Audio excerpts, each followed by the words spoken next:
Você cresceu acreditando que o Tiranossauro Rex era o predador supremo da era dos dinossauros. Hollywood te vendeu essa ideia. Museus do mundo inteiro consagraram essa criatura como o rei absoluto dos carnívoros pré-históricos. Mas e se eu te dissesse que enquanto o T-Rex dominava a América do Norte, do outro lado do continente, na América do Sul, existia algo maior, algo mais letal, algo tão brutal que caçava os maiores animais que já pisaram na Terra? Hoje você vai conhecer o Giganotosaurus carolini, e quando chegarmos ao final deste vídeo, você nunca mais vai olhar para o T-Rex da mesma forma. Patagônia, Argentina, ano de 1993. O paleontólogo amador Rubén Carolini estava explorando formações rochosas na província de Neuquén quando tropeçou em algo que mudaria completamente nossa compreensão sobre os superpredadores do Cretáceo. Inicialmente, ele pensou ter encontrado apenas mais alguns ossos fossilizados de dinossauros, algo relativamente comum naquela região. Mas quando os especialistas chegaram ao local e começaram a escavar, o que emergiu da rocha foi algo absolutamente impressionante. Um crânio de 1,83 m de comprimento. Para colocar isso em perspectiva, o crânio do T-Rex tinha cerca de 1,5 m. Já estamos falando de algo 20% maior, apenas na cabeça. E aqui começa a primeira grande revelação sobre esse animal. O nome Giganotosaurus significa literalmente lagarto gigante do sul, e Carolini é uma homenagem ao descobridor.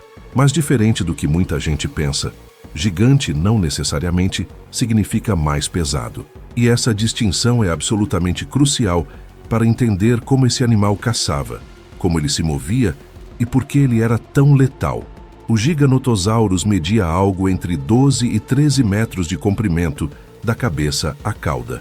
Alguns espécimes podem ter alcançado até 14 metros. O T-Rex ficava entre 11 e 12 metros. Então sim, o Giganotosaurus era mais comprido. Mas aqui vem o detalhe fascinante. Ele pesava entre 6 e 8 toneladas, enquanto o T-Rex chegava facilmente a 9 toneladas. Espera um pouco. Como um animal maior pode pesar menos? A resposta está na engenharia corporal dessas criaturas, e é aqui que a biologia evolutiva fica absolutamente fascinante. O Giganotosaurus era construído para velocidade e agilidade relativas. Ele tinha um corpo mais alongado, mais esguio, pernas proporcionalmente mais longas e uma estrutura óssea levemente menos robusta que a do T-Rex. Enquanto o tiranossauro era um tanque de guerra com mandíbulas que podiam esmagar ossos, o Giganotosaurus era uma lâmina viva, projetada para cortes profundos e sangramento massivo. São duas filosofias completamente diferentes de predação, moldadas por ambientes e presas completamente diferentes. E por falar em ambiente, vamos mergulhar no mundo do Cretáceo Superior na América do Sul, cerca de 95 milhões de anos atrás. A Patagônia daquela época não tinha absolutamente nada a ver com as planícies frias e ventosas que conhecemos hoje. Imagine uma paisagem subtropical úmida, com temperaturas médias entre 25 e 30 graus Celsius. Florestas densas de coníferas alternavam com planícies abertas pontilhadas por samambaias gigantes e cicadáceas. Rios caudalosos cortavam o território, criando planícies de inundação ricas em vida. E é nesse cenário exuberante que o Giganotosaurus reinava como o predador de topo absoluto. Mas ele não caçava sozinho as presas pequenas. Não, esse animal tinha um alvo muito específico. E quando eu digo muito específico, estou falando do maior animal terrestre que já existiu, o Argentinosaurus uinculensis. Esse titanossauro media absurdos 30 a 35 metros de comprimento e pesava algo entre 80 e 100 toneladas. Era literalmente uma montanha de carne andante. E aqui está a pergunta que desafia qualquer lógica. Como diabos, um predador de 8 toneladas derruba e mata uma presa que é 10 a 12 vezes mais pesada? A resposta, meus amigos, está na anatomia especializada do Giganotosaurus e em uma estratégia de caça que só recentemente começamos a compreender. Vamos começar pelo crânio, porque é ali que mora a arma principal desse animal. Aquele crânio de 1,83 m era extraordinariamente longo e estreito comparado ao do T-Rex. O focinho era mais afilado, quase elegante, se é que podemos usar essa palavra para um dinossauro carnívoro. Mas a elegância era enganosa. Dentro daquela boca havia aproximadamente 76 dentes serrilhados, dispostos em fileiras. E aqui está o detalhe crucial. Esses dentes não eram feitos para esmagar. Eles eram feitos para cortar. Cada dente do Giganotosaurus tinha entre 15 e 20 centímetros de comprimento, com bordas serrilhadas como uma faca de carne de churrascaria, só que em escala monstruosa. A forma era achatada lateralmente, criando uma lâmina afiada nas duas bordas. Quando esse animal mordia, ele não tentava esmagar ou quebrar ossos como o T-Rex fazia. Em vez disso, ele aplicava a mordida e então puxava a cabeça para trás com força, usando os músculos poderosos do pescoço. O resultado? Cortes profundos, massivos, que rasgavam músculos, rompiam vasos sanguíneos e causavam hemorragias catastróficas. A força da mordida era estimada em cerca de 3 toneladas de pressão. Para comparação, o T-Rex tinha uma mordida de 6 a 8 toneladas. Ao então, o T-Rex mordia mais forte. Sim, mordia, mas força bruta não é tudo. O Giganotosaurus compensava a mordida menos poderosa com uma mecânica de corte infinitamente mais eficiente. Pense assim: você pode usar um martelo para quebrar um pedaço de carne, ou pode usar uma faca afiada para fatiá-la. O martelo usa mais força, mas a faca é mais eficiente. O Giganotosaurus era a faca, mas a mordida não era a arma principal dele, como veremos daqui a pouco quando falarmos sobre a estratégia de caça em grupo. Antes disso, precisamos entender o resto do corpo desse predador. As pernas do Giganotosaurus eram longas e musculosas, com fêmures robustos que sustentavam todo aquele peso. Estudos biomecânicos sugerem que ele podia atingir velocidades de até 32 km por hora em rajadas curtas. Não era rápido pelos padrões de predadores modernos, mas era rápido o suficiente para um animal de 8 toneladas. E mais importante, era provavelmente mais rápido que o Argentinosaurus adulto. Os braços do Giganotosaurus eram pequenos, sim, mas não tão ridiculamente reduzidos quanto os do T-Rex. Cada braço tinha 3 dedos com garras curvas e afiadas. Essas garras mediam cerca de 20 centímetros e eram completamente funcionais. Análises musculares sugerem que os braços tinham força considerável para segurar e estabilizar presas durante a mordida. Imagine isso, enquanto a cabeça do animal rasga um pedaço enorme de carne da lateral de um titanossauro. Os braços estão firmemente cravados na pele da vítima, fornecendo ancoragem e alavancagem para um puxão ainda mais devastador. A cauda era longa e musculosa, funcionando como um contrapeso essencial. Quando o Giganotosaurus investia contra uma presa, a cauda se estendia para trás, mantendo o equilíbrio do animal e permitindo que ele fizesse curvas fechadas se necessário. Cada parte dessa criatura era otimizada para um tipo muito específico de caça: ataques de emboscada, seguidos de perseguições curtas e mordidas estratégicas destinadas a causar sangramento massivo. E agora chegamos à teoria que realmente muda tudo: a caça em bando. Durante décadas, paleontólogos debateram se grandes terópodes como o Giganotosaurus eram caçadores solitários ou sociais. A evidência começou a se acumular quando descobertas de múltiplos indivíduos foram feitas em proximidade. Mas o caso mais convincente vem do Mapusaurus roseae, um parente extremamente próximo do Giganotosaurus, que viveu na mesma região alguns milhões de anos depois. Um sítio fóssil na Argentina revelou os restos de pelo menos 9 mapusauros de diferentes idades, todos juntos. Isso não foi acidente. Esses animais morreram juntos, possivelmente caçando juntos. Se o Mapusaurus caçava em grupos, é extremamente provável que o Giganotosaurus também o fizesse. E isso muda completamente a dinâmica de como esses animais derrubavam presas gigantescas como o Argentinosaurus. Vamos reconstruir mentalmente um cenário de caça. Um grupo de 3 a 5 Giganotosaurus identifica um Argentinosaurus subadulto, ainda grande com cerca de 50 toneladas, mas não no seu tamanho máximo. Eles não atacam de frente. Isso seria suicídio. Uma cauda de titanossauro podia gerar força suficiente para quebrar ossos com um único golpe. Em vez disso, eles esperam. Paciência é crucial. Eles seguem o Argentinosaurus por horas, talvez dias, esperando o momento certo. Quando o titanossauro se aproxima de um rio para beber, a emboscada começa. O terreno próximo à água é levemente íngreme, dificultando movimentos rápidos para um animal de 50 toneladas. Um dos giganotossauros ataca primeiro, vindo pela lateral traseira. A mordida é precisa, mirando a área logo acima da perna traseira, onde grandes músculos estão expostos. Os dentes penetram profundamente e então o predador puxa com força brutal. Um retalho de carne de 50 quilos é arrancado. Sangue jorra. O Argentinosaurus gira tentando usar a cauda como chicote, mas é lento demais. Outro Giganotosaurus já está do outro lado, aplicando a mesma tática. Mais um pedaço massivo de carne é removido. O titanossauro está sangrando de 2 ferimentos enormes agora. Ele tenta fugir, mas a perda de sangue começa a afetar suas capacidades motoras. Um terceiro Giganotosaurus investe, dessa vez mirando o pescoço. A mordida não é fatal imediatamente, mas rompe artérias importantes. Mais sangue. E agora vem a parte mais brutal dessa estratégia. Os giganotossauros não continuam atacando freneticamente. Eles recuam. Eles simplesmente esperam. O Argentinosaurus está mortalmente ferido, perdendo litros e litros de sangue a cada minuto. Ele caminha talvez mais algumas centenas de metros antes de suas pernas cederem. O colosso cai, fazendo a terra tremer. E só então, os giganotossauros se aproximam para a refeição. Não houve luta prolongada.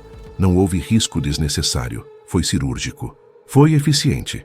Foi absolutamente aterrorizante. Essa estratégia de cortar e esperar é semelhante ao que alguns grandes predadores modernos fazem. Dragões de Komodo, por exemplo, mordem suas presas e então as seguem por dias até que a infecção e a perda de sangue façam seu trabalho. Mas o Giganotosaurus era infinitamente mais eficiente.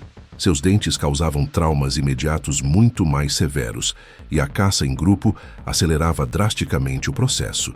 E aqui está algo que quero que você pare um minuto para refletir. Se você está achando isso fascinante, se está impressionado com a engenhosidade brutal da natureza há 95 milhões de anos atrás, deixa aquele like no vídeo, porque esse tipo de conteúdo profundo, que mergulha de verdade na ciência e não fica só na superfície, dá um trabalho enorme de pesquisa e roteirização.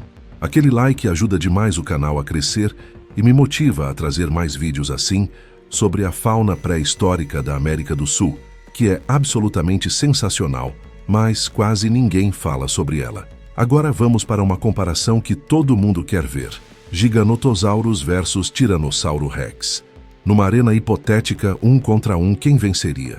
Vamos analisar isso cientificamente, sem deixar o hype do cinema influenciar nosso julgamento. O T-Rex viveu no final do Cretáceo, cerca de 66 a 68 milhões de anos atrás, na América do Norte.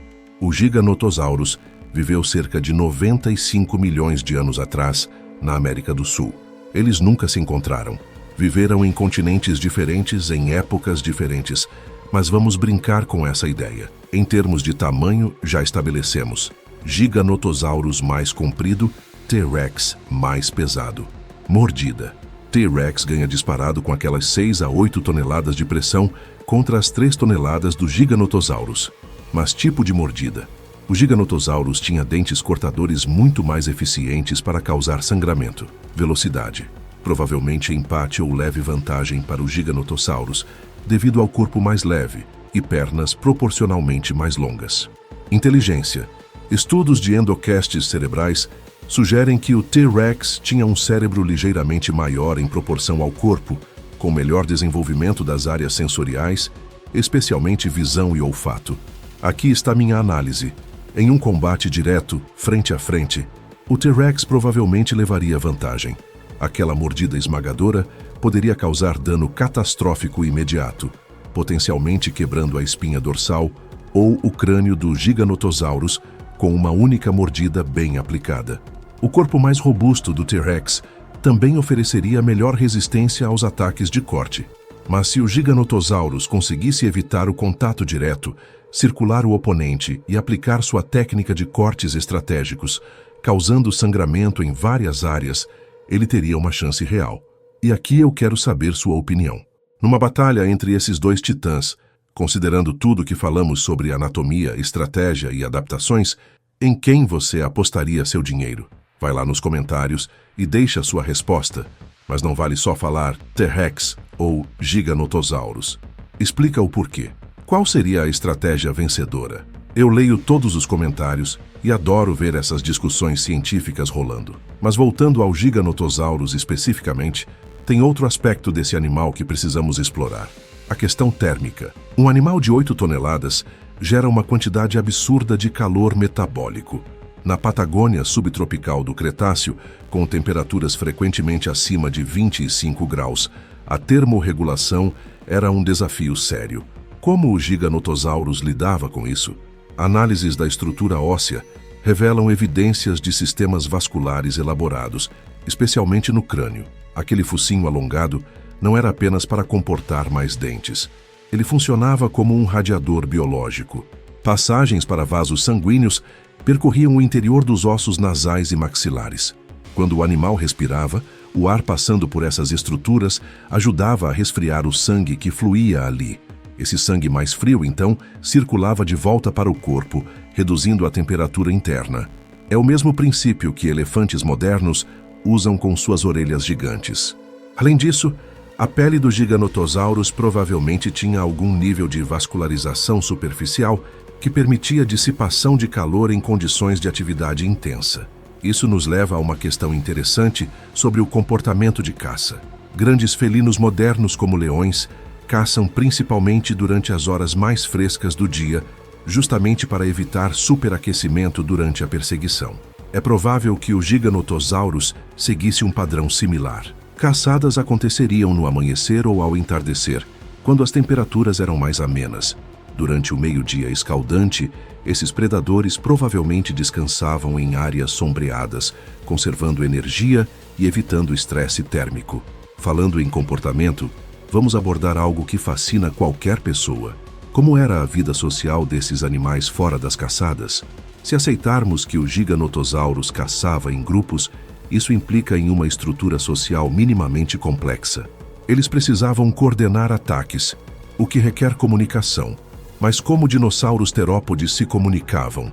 Não sabemos com certeza, mas podemos fazer inferências baseadas em anatomia e em análogos modernos. O Giganotosaurus tinha uma estrutura laríngea que provavelmente permitia vocalizações. Não estamos falando de rugidos tipo filme de Hollywood. Isso é um mito.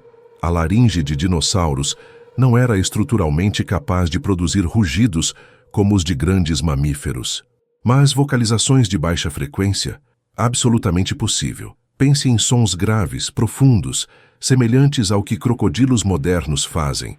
Esses sons de baixa frequência viajam longas distâncias e poderiam ser usados para coordenação durante caçadas ou para estabelecer território.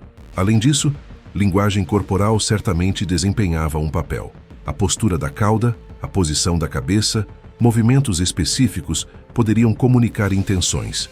Um Giganotosaurus dominante do grupo provavelmente tinha formas de demonstrar sua superioridade hierárquica, sem necessariamente precisar de confrontos físicos constantes. Afinal, lutas entre predadores de 8 toneladas equipados com dentes como facas seriam extremamente perigosas mesmo para o vencedor. Evolução favorece comportamentos que minimizam riscos desnecessários. E isso nos traz a outra questão: hierarquia. Em grupos de caçadores modernos, como lobos ou leões, existe uma estrutura hierárquica clara que determina quem come primeiro após a caçada. É razoável assumir que o Giganotosaurus tinha algo similar. O indivíduo dominante, provavelmente o maior e mais experiente do grupo, teria prioridade nas partes mais nutritivas da carcaça. Indivíduos mais jovens ou subordinados esperariam sua vez ou se alimentariam de partes menos desejáveis. Mas diferente de mamíferos sociais que podem ter vínculos familiares complexos, a estrutura social do Giganotosaurus era provavelmente mais pragmática. Esses animais se associavam porque a caça cooperativa aumentava drasticamente a taxa de sucesso contra presas gigantescas. Quando a presa era abundante, grupos maiores podiam existir. Quando a comida escasseava, indivíduos poderiam se separar temporariamente ou grupos menores se formariam. Era flexibilidade evolutiva em ação. Vamos falar agora sobre o ciclo de vida desse predador, porque entender como um Giganotosaurus nascia, crescia e amadurecia nos dá insights incríveis sobre sua biologia. Infelizmente, nunca encontramos ovos fossilizados confirmados como sendo de Giganotosaurus, mas baseados em outros grandes terópodes, podemos fazer extrapolações razoáveis. Os ovos eram provavelmente alongados, com cerca de 40 a 50 centímetros de comprimento, com cascas relativamente espessas para proteção. A fêmea depositaria entre 20 e 40 ovos em um ninho escavado no solo ou construído com vegetação. Aqui está algo fascinante. Evidências de outros terópodes sugerem que pelo menos um dos pais ficava por perto guardando o ninho. Imagine um Giganotosaurus de 8 toneladas, sentado pacientemente sobre ou próximo ao ninho por semanas, afastando qualquer ameaça. Quando os filhotes eclodiam, eles tinham talvez 60 centímetros de comprimento e pesavam apenas alguns quilos, vulneráveis.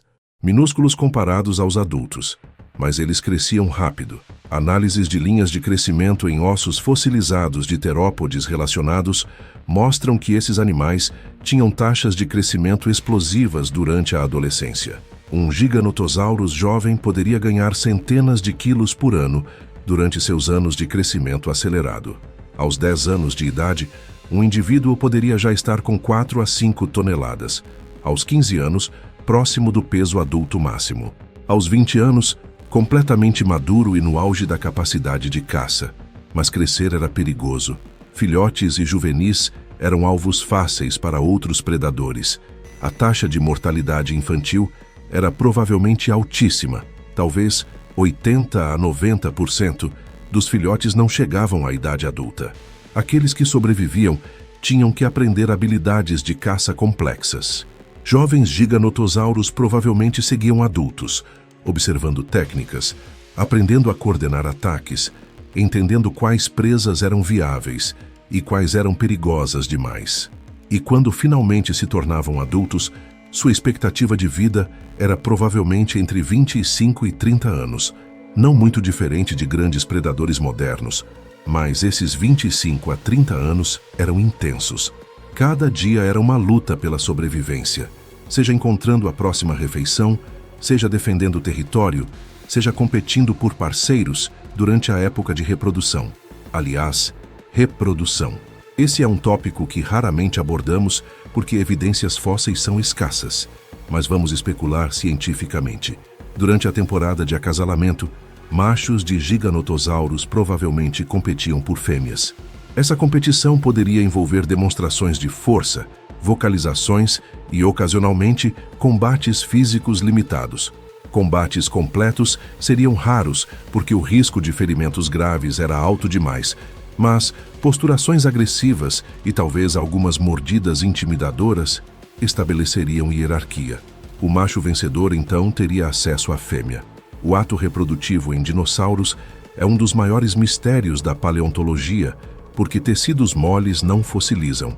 Mas baseado na anatomia pélvica e em análogos modernos como crocodilos e aves, sabemos que dinossauros tinham cloacas, aberturas multifuncionais para excreção e reprodução. O processo era provavelmente rápido e direto, com o macho montando a fêmea brevemente. Semanas depois, a fêmea estaria buscando um local adequado para depositar ovos e o ciclo recomeçava. Essa maquinaria reprodutiva funcionou com perfeição evolutiva por milhões de anos, permitindo que o Giganotosaurus dominasse seu ecossistema como predador de topo incontestável durante toda a sua existência no registro fóssil.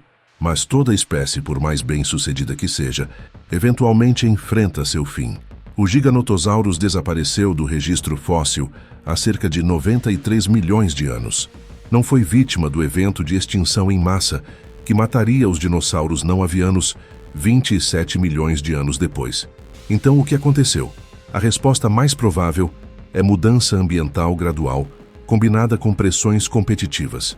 A Patagônia do Cretáceo estava em constante transformação. Níveis do mar flutuavam, climas mudavam, florestas davam lugar a planícies e vice-versa. Essas mudanças afetavam diretamente a distribuição de herbívoros gigantes como o Argentinosaurus. Se as populações de presas declinavam em certas regiões, os predadores especializados em caçá-las também declinavam. Além disso, outros terópodes estavam evoluindo, competindo pelo mesmo nicho ecológico. O próprio Mapusaurus, que mencionei anteriormente, pode ter eventualmente substituído o Giganotosaurus como predador dominante. Extinção local seguida de substituição por espécies competidoras é um padrão comum na história evolutiva. Não é dramático como um asteroide ou vulcanismo massivo. É gradual, quase silencioso. Populações diminuem lentamente, áreas de distribuição encolhem, até que a última geração reprodutiva falha em produzir descendentes viáveis e a espécie desaparece. Assim terminou a era dos Giganotosaurus, não com um estrondo, mas com um sussurro ecológico. Porém, seu legado fossilizado nos permite reconstruir sua existência e apreciar o quão extraordinariamente adaptado esse animal era. E isso me leva a um ponto importante. Produzir esse tipo de conteúdo científico profundo não é fácil. Passa por dias de pesquisa em papers acadêmicos, consultando especialistas, verificando dados. Se você está curtindo essa viagem pela paleontologia sul-americana e quer apoiar esse trabalho, considere contribuir com qualquer valor através do botão Valeu Demais aqui embaixo ou se tornando membro do canal. Cada contribuição, por menor que seja, ajuda a manter a qualidade desses vídeos e me permite dedicar mais tempo a trazer a ciência brasileira e sul-americana para vocês. E olha, a gente tem tanto material incrível aqui na nossa região que o resto do mundo ignora. Precisamos mudar isso. Mas voltando ao Giganotosaurus, há um último aspecto que eu quero explorar: seu impacto na nossa compreensão sobre a diversidade de predadores no Cretáceo. Durante décadas, a paleontologia foi dominada por descobertas norte-americanas e europeias. O T-Rex se tornou o símbolo universal dos dinossauros carnívoros justamente porque foi encontrado nos Estados Unidos, estudado extensivamente por instituições americanas e promovido massivamente pela cultura popular americana. Não estou criticando, é apenas um fato histórico. Mas a descoberta do Giganotosaurus em 1993 foi um divisor de águas. De repente, ficou claro que ecossistemas sul-americanos tinham desenvolvido linhagens de superpredadores completamente independentes, adaptados a presas e ambientes únicos. Isso abriu as comportas para uma nova era de exploração paleontológica na América do Sul. Argentina, Brasil, Chile, Uruguai, todos esses países começaram a receber mais atenção e financiamento para expedições. E o que encontramos desde então? Uma riqueza absurda de fauna pré-histórica. Titanossauros ainda maiores que o Argentinosaurus. Outros Carcharodontossauros, relacionados ao Giganotosaurus. Crocodilianos terrestres que competiam com dinossauros. Aves primitivas únicas. Toda uma biosfera complexa e interconectada que rivalizava em diversidade com qualquer coisa encontrada na América do Norte ou Ásia. O Giganotosaurus especificamente nos ensinou que tamanho, força bruta e mordida poderosa não são as únicas formas de ser um predador de sucesso. Estratégia, trabalho em equipe, armas especializadas para funções específicas, tudo isso tem seu lugar na história evolutiva. A natureza experimenta constantemente com diferentes soluções para o mesmo problema. Como um carnívoro de grande porte, captura e mata presas enormes. A resposta do T-Rex foi força esmagadora. A resposta do Giganotosaurus foi precisão cortante e coordenação grupal. Ambas funcionaram perfeitamente em seus respectivos contextos. Hoje, quando olhamos para um esqueleto de Giganotosaurus em um museu, estamos vendo apenas os ossos. Mas, com ciência moderna, podemos inferir músculos, tendões, comportamentos, estratégias ecológicas. Podemos quase ver o animal vivo em nossa mente, movendo-se pelas florestas cretáceas, coordenando com membros do seu grupo, aplicando aquela mordida cirúrgica em um titanossauro desavisado. É uma janela para um mundo perdido, há 95 milhões de anos. E a janela está cada vez mais clara conforme nossa tecnologia e metodologia melhoram. Técnicas como tomografia computadorizada de fósseis, análise de isótopos para determinar dieta, simulações biomecânicas computadorizadas, tudo isso está revolucionando paleontologia. Daqui a 10, 20 anos, saberemos ainda mais sobre os giganotossauros. Talvez encontremos tecidos moles fossilizados preservados em condições excepcionais. Talvez encontremos ovos com embriões. Talvez encontremos pegadas preservadas mostrando o comportamento de caça em grupo. Cada nova descoberta adiciona mais detalhes ao quadro. E isso é o que torna a paleontologia tão empolgante. Não é uma ciência morta estudando criaturas mortas. É uma ciência dinâmica, constantemente revisando e atualizando nosso entendimento baseado em novas evidências. O Giganotosaurus que conhecemos hoje é muito mais completo e preciso do que o Giganotosaurus conhecido em 1995, apenas 2 anos após a descoberta. E o Giganotosaurus de 2035 será ainda mais detalhado que o de 2026. Então, o que levamos dessa jornada pelo mundo do Giganotosaurus caroline? Primeiro, que a América do Sul tinha seus próprios superpredadores que rivalizavam ou até superavam os famosos dinossauros norte-americanos em diversos aspectos.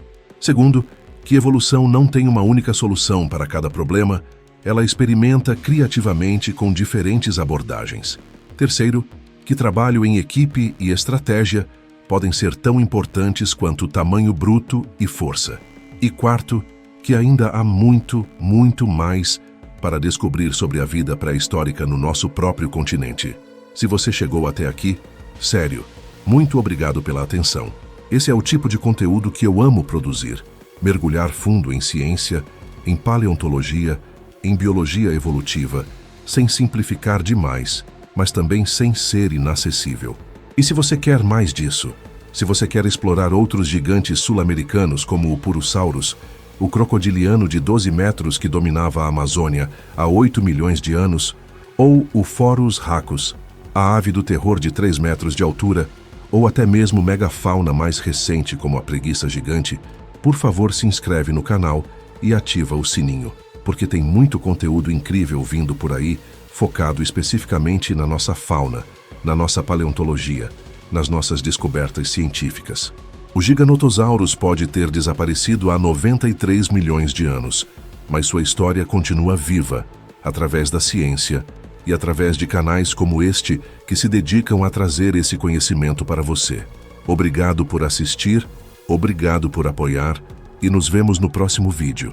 Até lá, continuem curiosos, continuem fazendo perguntas e nunca parem de se impressionar com o quão absurda e maravilhosa a vida na Terra sempre foi.